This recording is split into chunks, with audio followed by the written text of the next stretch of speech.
Debbie Marcoux is licensed by the Department of Financial Protection and Innovation under the California Residential Mortgage Lending Act, NMLS ID 237926. Also licensed in Arizona 0941504, Florida L076508, Georgia 69178, Idaho MLO 208023796, Illinois 031.0058339, Missouri, North Carolina I210940, Nevada 57237, Oregon, Tennessee 184373, Texas, Washington MLO 237926. She's a mortgage mom. She can get things done when you're in need and don't know where to go. Pick up the phone and call mom.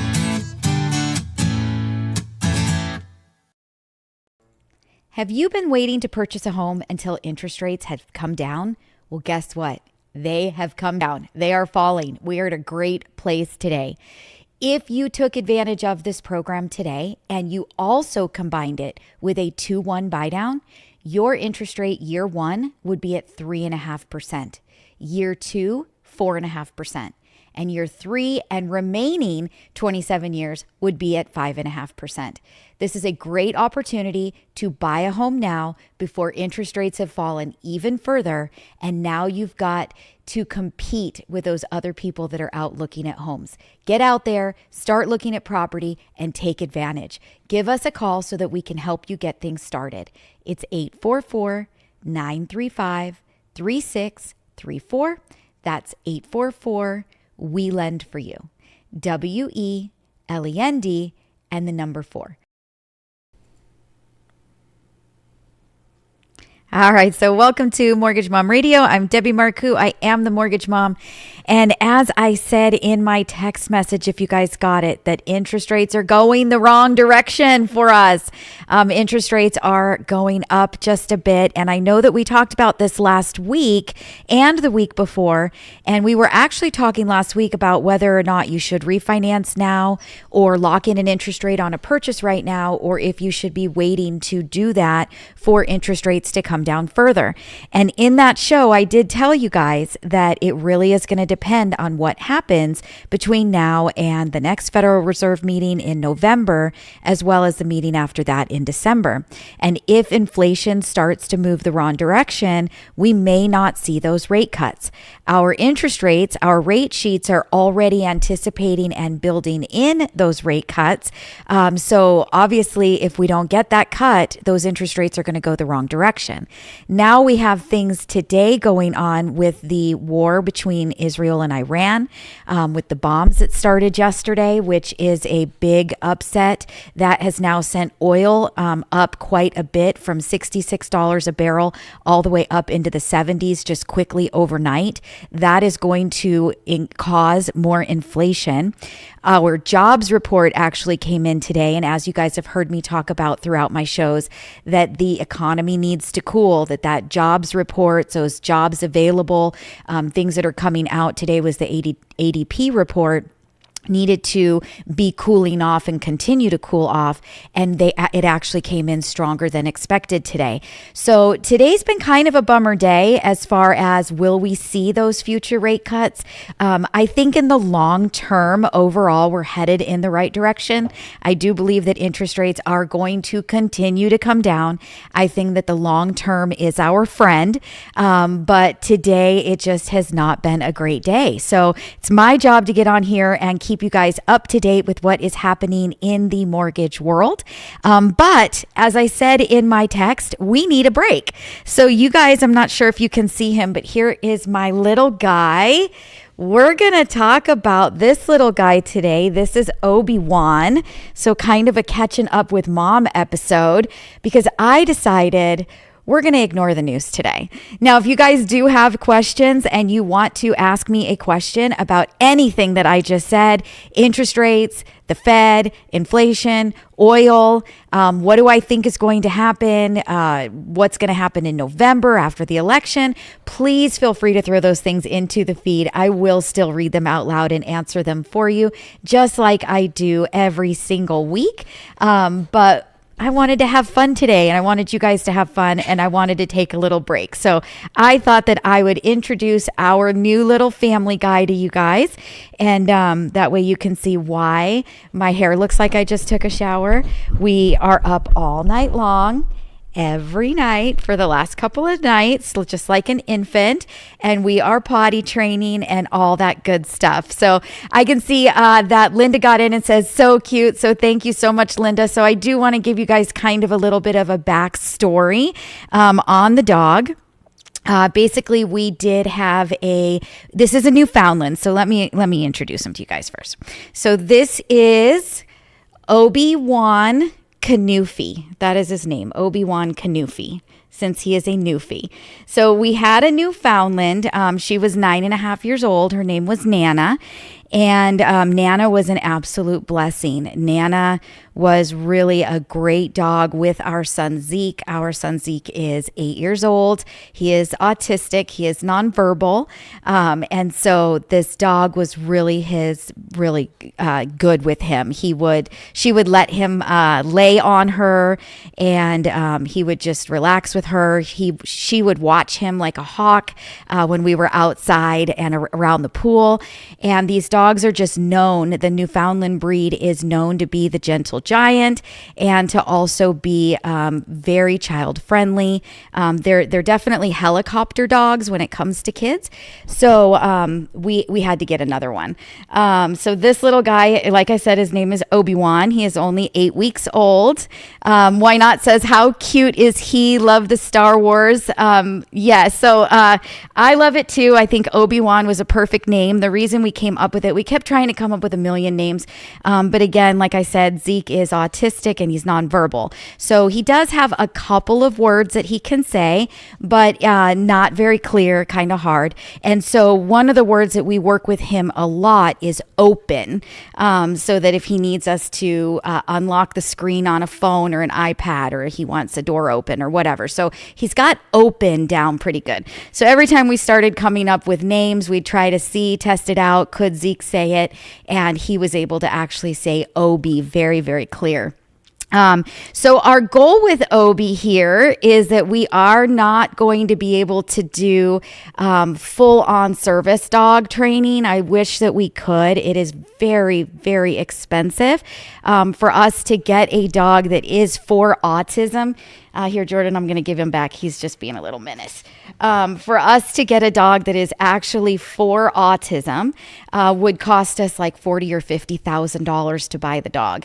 And that's just not in the budget. I personally, I don't understand why service dogs are so expensive for those people that do need them. And I do get it. I get that it costs so much money to train them to that. So I understand the cost, but I also don't understand how they think that people can afford to spend that kind of money. So our goal with him, since he is the perfect breed for that, is to get him trained as well as we possibly can to do functions that an autism dog would do to help support our son Zeke. So some of the things that a dog who is trained for autism would do would be, for example, tethering. So right now, our son is an eloper. He does take off. We've got our entire house is locked down like Fort Knox. You can't get in or out of any door without putting in a code. That is done, of course, on purpose, because if he made it out the door, he would run. He doesn't understand cars. He doesn't understand, safety, and he can't talk to tell anybody what his name is, where he lives. He doesn't know our address. So we're very, very careful. So this dog will be able to learn how to tether, which means that when we take walks trying to train Zeke to stay on the sidewalk, that we would be able to tether him to Zeke.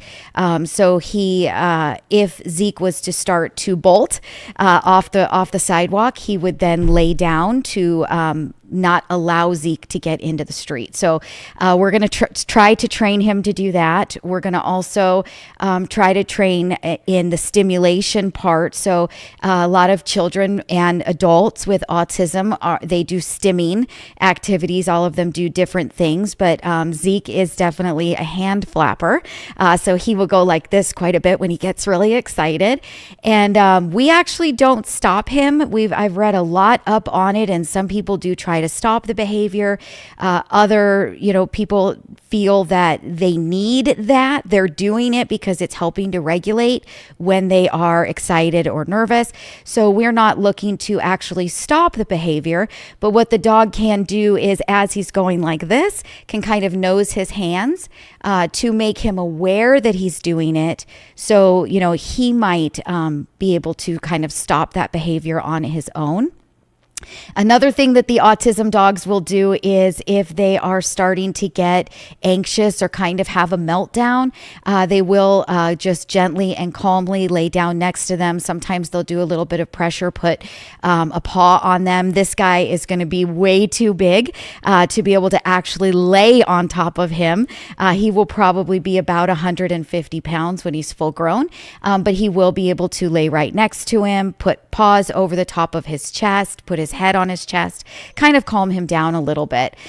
So we've got our work cut out for him. I've got my work cut out for me. I've never trained a dog before. I don't have any idea what I am doing. We have employed a local neighborhood dog trainer. He's going to come by the house once a week, as often as he can. And he's going to help us to get through all of the very, very important obedience training that he needs to have before we would move on to that more specialty training.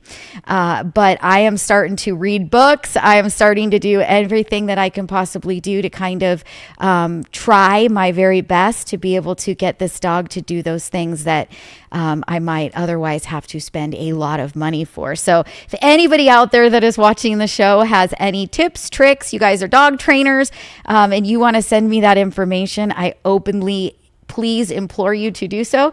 That would be absolutely lovely. Linda says, the name is perfect. Hope he lives up to Nana's legacy. And Linda, yes, me too. I already told him he's got very big paws to fill. And she also said, you're an amazing parent, and thank you so much. You got to do what you got to do. If you're an outsider without a child with special needs, it's really, really easy to say like, gosh, I just don't know how they do it. There's no way I could never do it. And then when you actually end up the parent with the special needs child, it's amazing how it just happens. You don't really have a choice. You just become much more patient than you ever were before. You start researching and doing, all of the work that you possibly can and trying your best in every direction to try to help them as much as you possibly can. I don't have the tools. I didn't go to school to, as an ABA therapist or learning, how to do those things. And so we're learning along the way as we go. My husband is an amazing part of the whole thing. He does all of the, we've got tons of therapists that are coming on a daily basis. I'm working full time. So Shane is the one that is there with the speech therapist 3 times a week, the occupational therapist 3 times a week, the food therapy 3 times a week. Plus he's got school, plus he's got all those therapies in school.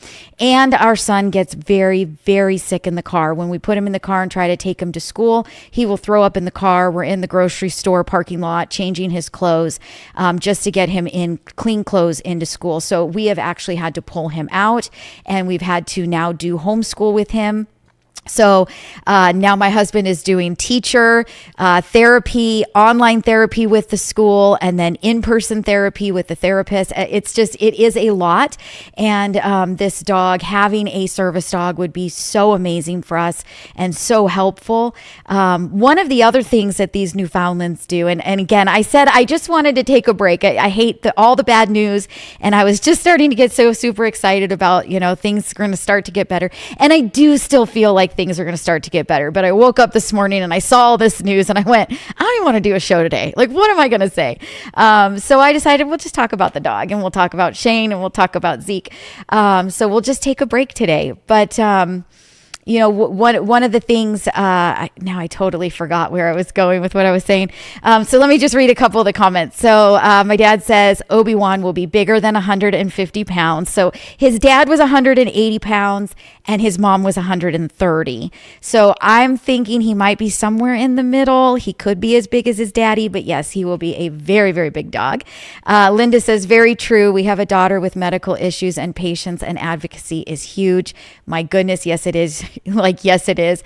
Dad says Shane is amazing with Zeke, and he is. If it wasn't for Shane doing his job, which is primarily Zeke during the day, I couldn't do my job, which is helping all of you with all of the loans that you guys need and doing this show and keeping up to date with the market. It's really a great tag team, and we've got a good thing going. Why Not says, much respect to you, Mom, and your family. Being a parent has its challenges already, much less than this, but your love and care is so obvious. So thank you so much. Why Not? I appreciate that. So I remembered where I was going before I kind of started talking about it. So the Newfoundland dog, they were actually bred for doing two things. They are working dogs. So they were bred for water rescue. They actually were pulling the nets for the fishermen out of the water.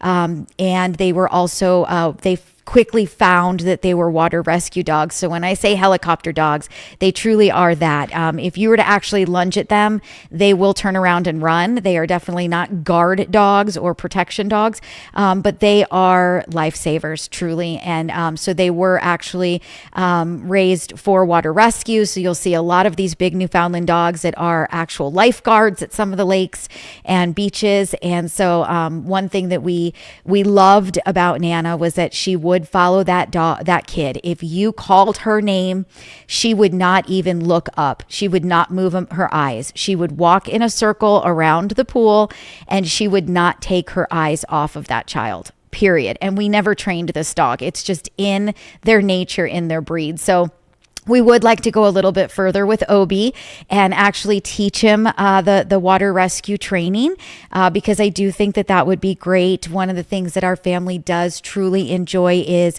going to the lake and swimming. We will, Zeke can handle about 10 minutes in the boat before he gets sick on the water. So we will literally jet as fast as we can to the closest area that we can throw anchor, and we will just swim for the day. And so we'll bring the dog out, and I would love to get this dog to be able to have his eyes on this kid all the time, but also be willing to jump in and grab somebody if necessary. So that is another goal. And the last goal is the carting. So these dogs were also bred to pull carts, work on farms, and they can pull extremely heavy loads. So obviously Zeke's only about 60 pounds, so he's not an extremely heavy load or anything. But because we are still working with Zeke on walking down the street, and because he does like to dart and take off, and he will, as we walk down the street, we hold his hand. That is what the goal is that we are working on currently, that he does not try to rip his hand out of ours and run. He's getting better with that, but not great. But eventually, then we need to work on him staying on the sidewalk by himself, which is where that tethering will come in. But if we want to take a nice long walk and or an exercise walk, right now, even at 8, we still have him in his stroller. And my poor husband has had neck surgery and back surgery. So for him, pushing the stroller with a 60-pound child is very difficult. He's limping by the time we get home, and that's rough, right? So we would love to teach this dog to do the carting. They sell carts now, where first of all, the kid could just sit in an actual cart, like a wagon. But they do actually make carts that are just a chair. And so it'd be kind of like the dog was pulling Zeke, and obviously we're holding on to the dog. We'd never want something to happen to our kid. But that would give us a little bit of relief. Let us take nice long walks. Let the dog feel like he's doing his job.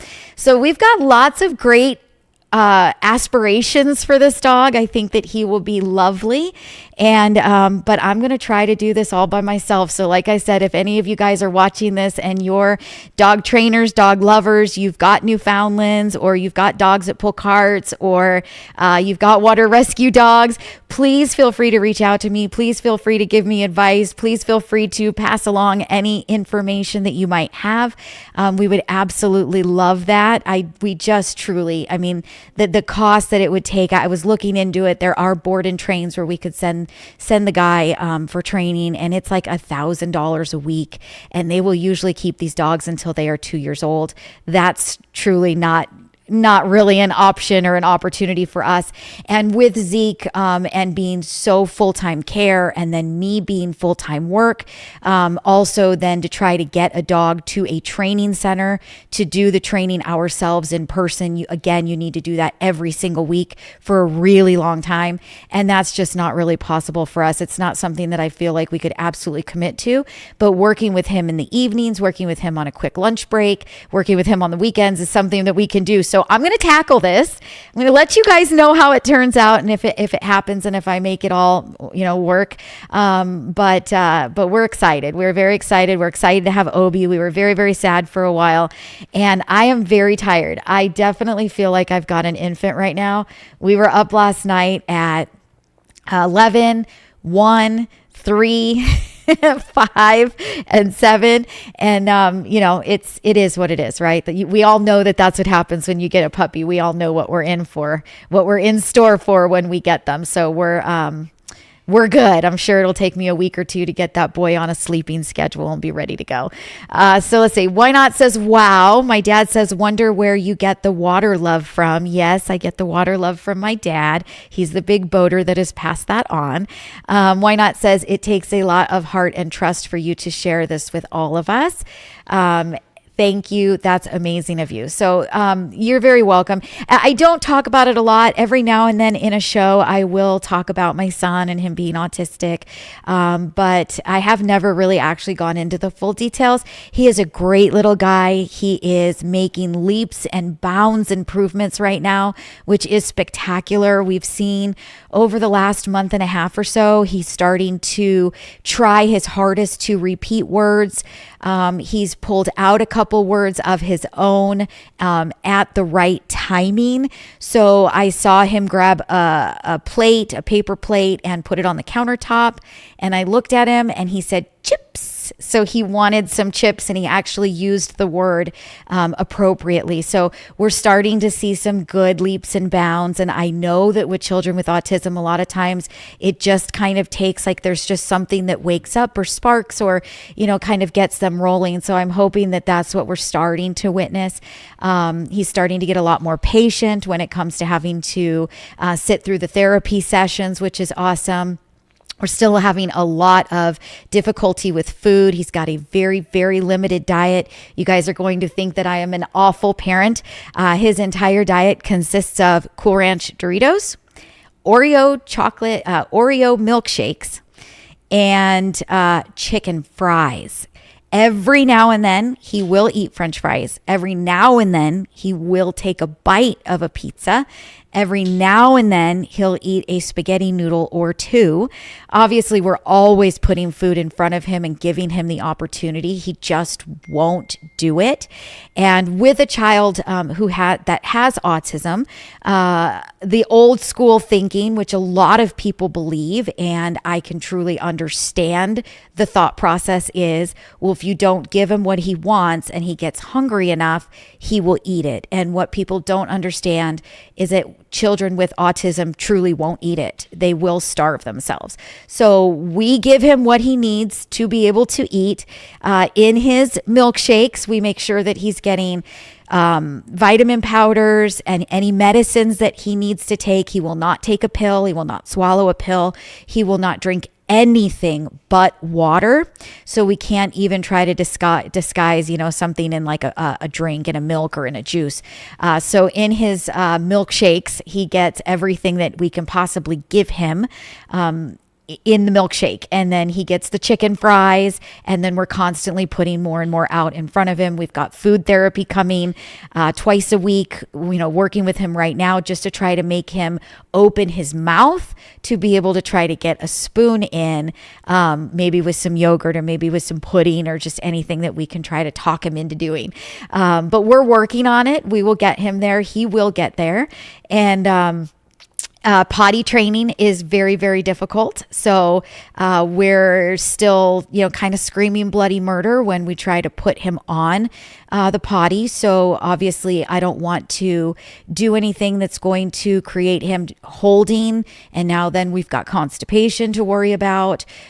So he's just not quite ready yet.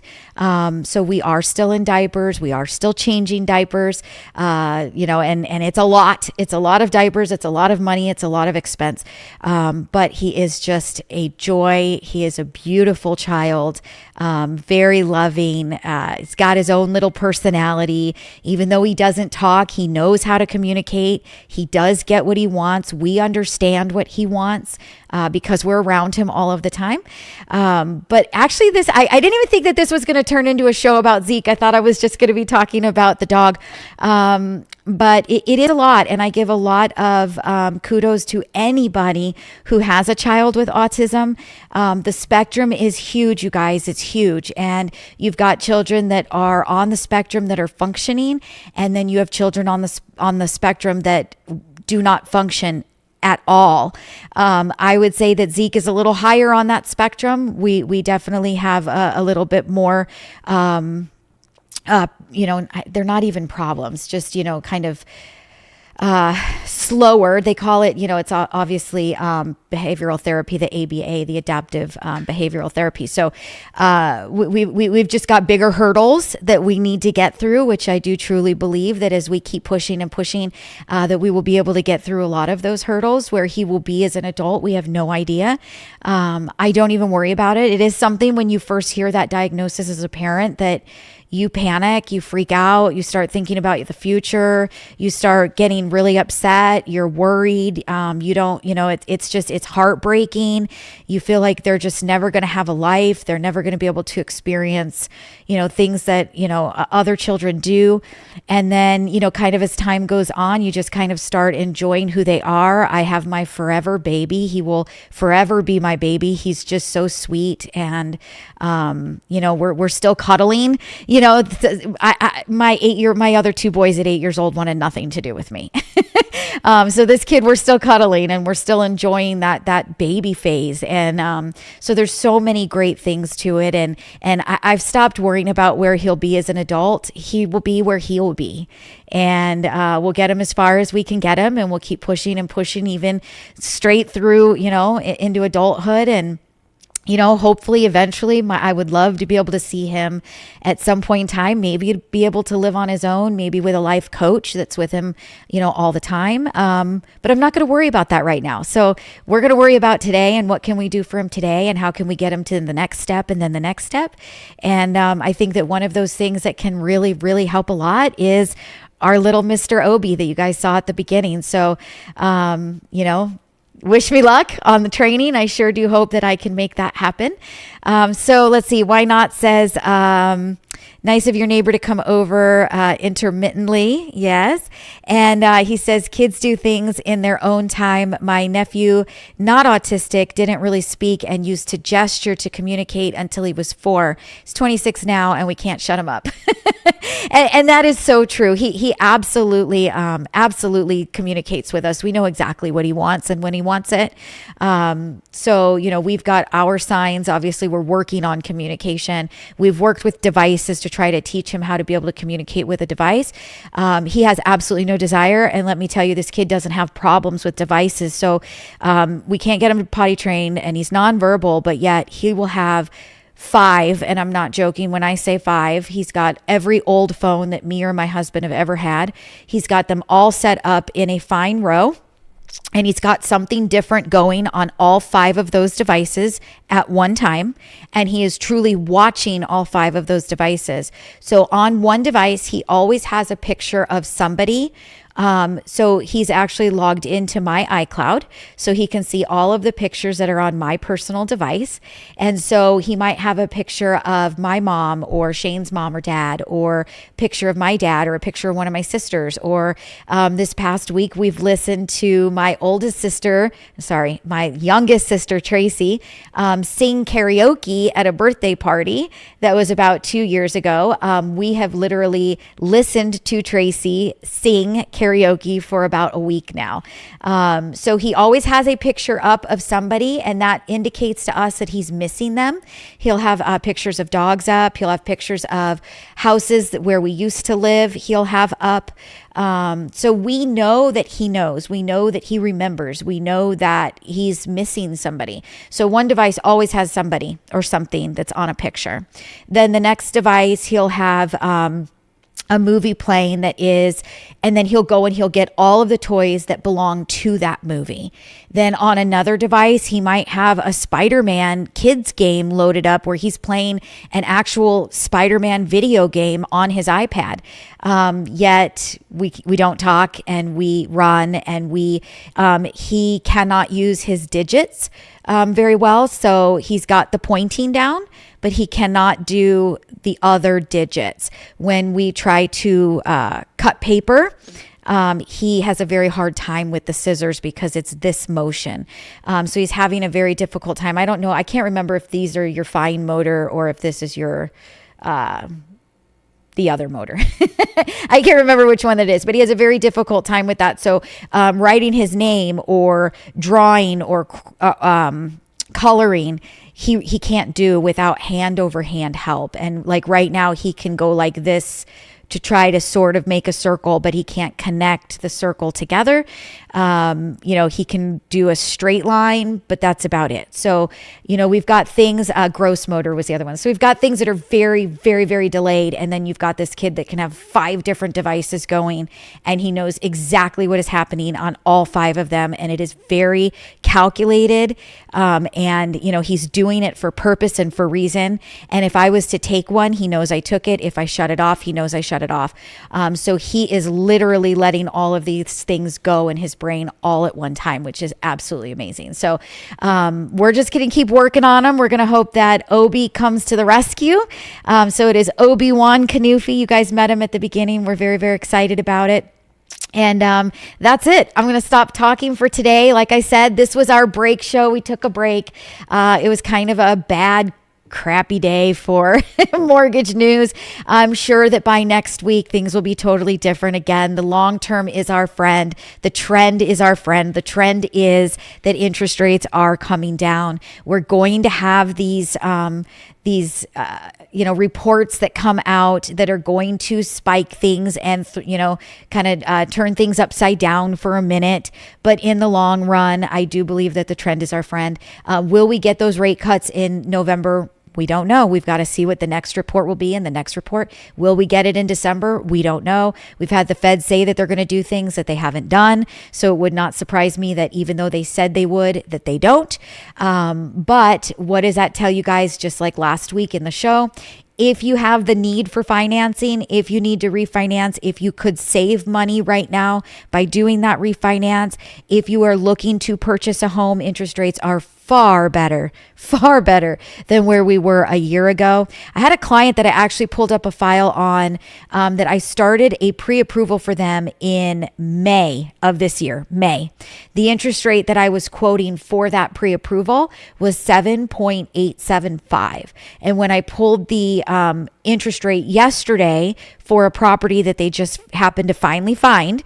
So now we're looking at, kind of getting that going again. The interest rate was actually 6.375 for his scenario. So rates are still much better than they were. You do it when you need to do it. You do it if it makes sense. You do it if it's going to save you money. Don't turn around. Don't walk away. Don't think because I give you guys one day of bad news that you just shouldn't do something. Don't think that waiting longer for better rates is going to happen next week. You guys, we've got a long time. We're going to see into 2025, into 2026. When I say the trend is our friend, the long term is our friend, we've got a long time to go for those interest rates to slowly come down. So just keep that in mind. If you need to do it, jump on it, get it done. If rates get better, we'll refi it. We'll make that payment even lower again in the future. So let's see. So Why Not says, must be a little therapeutic to you to talk about this. It was actually a super fun show. Heather says, so cute. So thank you, Heather. And then Why Not says, we'll keep coming back to hear your advice and learn from the best. So thank you so much. So with that, I'm going to shut it down for today.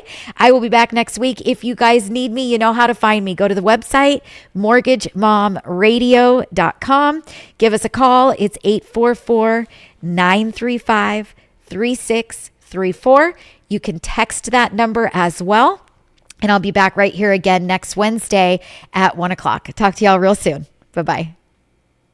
Debbie Marcoux is licensed by the Department of Financial Protection and Innovation under the California Residential Mortgage Lending Act, NMLS ID 237926. Also licensed in Arizona 0941504, Florida L076508, Georgia 69178, Idaho MLO 208023796, Illinois 031.0058339, Missouri, North Carolina I210940, Nevada 57237, Oregon, Tennessee 184373, Texas, Washington MLO 237926. She's the mortgage mom.